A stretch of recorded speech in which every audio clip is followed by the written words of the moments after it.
boys and girls. I'm here to read you the story, Arthur's First Sleepover. Have you ever been to a sleepover? My first sleepover was in 4th grade, and I went to my best friend Jasmine's house.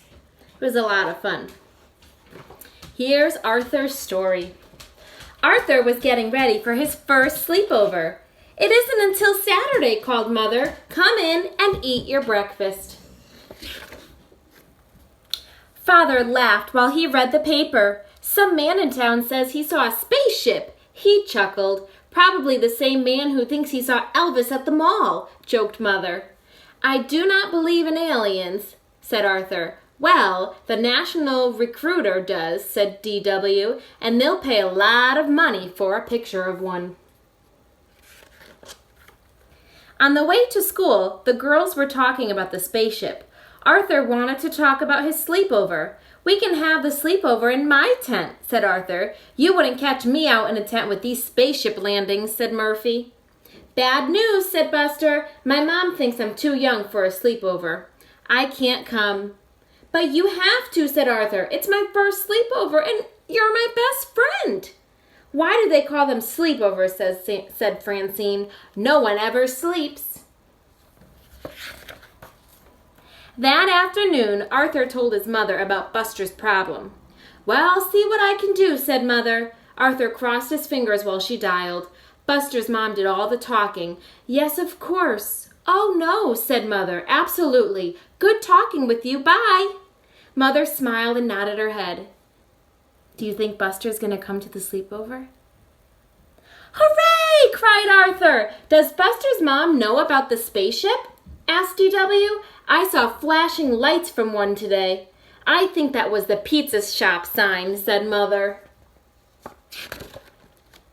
Saturday morning, Arthur was outside making the tent cozy for his sleepover. His family helped too. I was just thinking, said D.W., how do we know our real parents are not aliens in their bodies? Did you brush your teeth? Asked Father. And pick up that mess in your room, young lady, said Mother. Okay, said D.W. They sound real to me, said Arthur. Do you think aliens are real? I think they're kind of scary. I don't know. Arthur was looking for his flashlight when Buster said the brain arrived. It was here a minute ago, said Arthur. I wonder if you'll see any aliens, said D.W. If we do, said the brain, how will we communicate with them? Forget about communicating, said D.W. Take pictures for the National Requirer. Use my camera. We can split the money. Let's make some signs, said Arthur. Good idea, said Buster. But first, I have to call my mom. After they finished their signs, they unpacked. I brought a few snacks, said the brain. I brought a rubber snake, said Arthur, to keep D.W. away. What did you bring, Buster? Just my baseball cards, said Buster, and my blankie. No, do you? Said Arthur. Highly unlikely, said the brain. Do you think we'll see aliens? I skipped a line. Do you think we'll really see aliens tonight? No, do you? Said Arthur. Highly unlikely, said the brain. The boys forgot all about the aliens. They were too busy telling jokes and trading baseball cards. Pillow fight! Screamed Buster. Quiet, said the brain. What's that sound? Footsteps, whispered Buster. And they're getting closer, said Arthur. Oh, pizza delivery, called an unfamiliar voice. Compliments of the sleepover parents.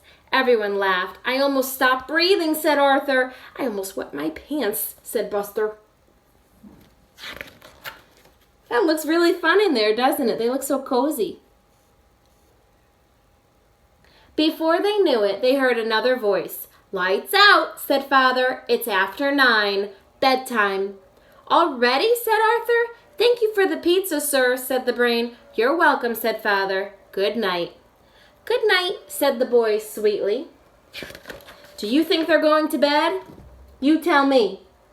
I think not. As soon as they heard Father go back into the house, they shot out of their sleeping bags like cannonballs. I heard bedtime, said the brain, but I didn't hear sleep time. Let's tell spooky stories, said Arthur. How about cards, suggested Buster. Just as it was, Arthur turned to go fish. They saw the flashing lights. They dropped their cards. It got very quiet. "Aliens?" said Buster. "I don't hear any footsteps," whispered Arthur. "Of course not," said the brain. "They haven't landed yet." Lights flashed again. "They're headed for your tent. Run for your lives!" No one could find the flaps. "Help!" screamed Buster. "Let me out!" The tent collapsed. That didn't stop them from making a run for it, but a large maple tree did. "Ouch!" said Arthur. "I'm calling my mom," said Buster. "Look," said the brain, "the lights are coming from your house." "I think this alien," said Arthur, "is from planet DW. She's sneaky." Arthur noticed the things they used to make signs. That gave him an idea. "Let's put our tent back up.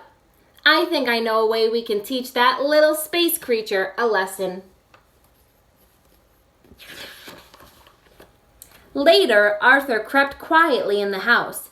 DW was in her room laughing. "What's so funny?" he asked. "What are you doing up here?" said DW. "Did you come in because you're scared?" "Not really," said Arthur. "I'm returning your camera. You'll probably see an alien before we will." "I doubt it," says DW. "Well, just in case," said Arthur. "Sweet dreams." Then very quietly, he returned to his tent.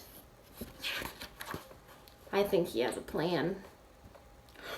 A minute later, DW heard a tap at her window. "Alien!" she screamed. She screamed so loud, woke up everyone in the neighborhood, except Buster the Brain and Arthur. When Mother and Father went out to check, the boys were sleeping like angels. What do you think they did? Of course, after Mother and Father went back into the house, it was another story. Oh my goodness, do you think they did that? I think they did. They were having fun at their first sleepover. All right, boys and girls, I hope you like this story. See you next time.